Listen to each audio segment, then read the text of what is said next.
And that's a great session last night. Let's just recap on the two main areas of concern going into the rest of the season. As we can see here at setup, we're a little bit tense. We need to get that feeling of being looser, as we discussed. Try and get that feeling that you had when you were doing your boxing. Try and recall that as much as you can. Try and recreate that in your golf. However, from a mechanics point of view, we discussed a little bit about your takeaway. The first move away from the ball needs to improve.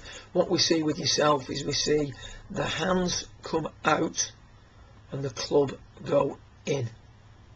So we look at that position there. Arms have come away from you, disconnecting a little bit. Club has come in.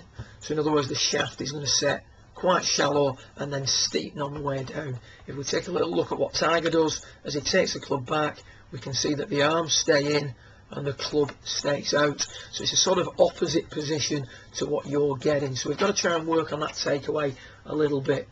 However, the bigger problem which is resulting in your ball flight, as we discussed, you should be hitting it much further on a much better trajectory, and if anything turning it right to left slightly, is the issue of your balance. And what we illustrated that with was this balance triangle in relation to your sternum during your golf swing. What we're seeing with yourself is we see a big move off it early on, where you move yourself off the triangle to the right. Just move that across a little bit for you.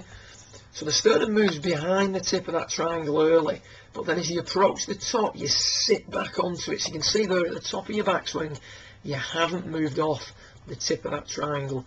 If we compare that to what we're seeing with Tiger, as we discussed last night, we see a much better move off it as he gets to the top. Similar move to yourself going back initially, but then he stays behind that triangle at the top.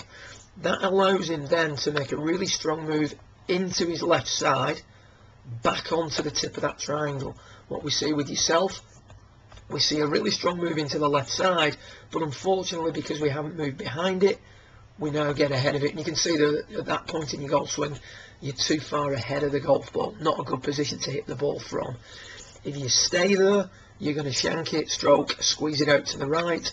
If you hang back, you're going to flip it over and pull it to the left. There's a lot of really good moves there during the downswing, Matty, but unfortunately, that position there doesn't allow you to utilise them to the best of your abilities. If we look at Tiger, he stays on the tip of the triangle and just tears through it, and then only comes through after the ball's been hit.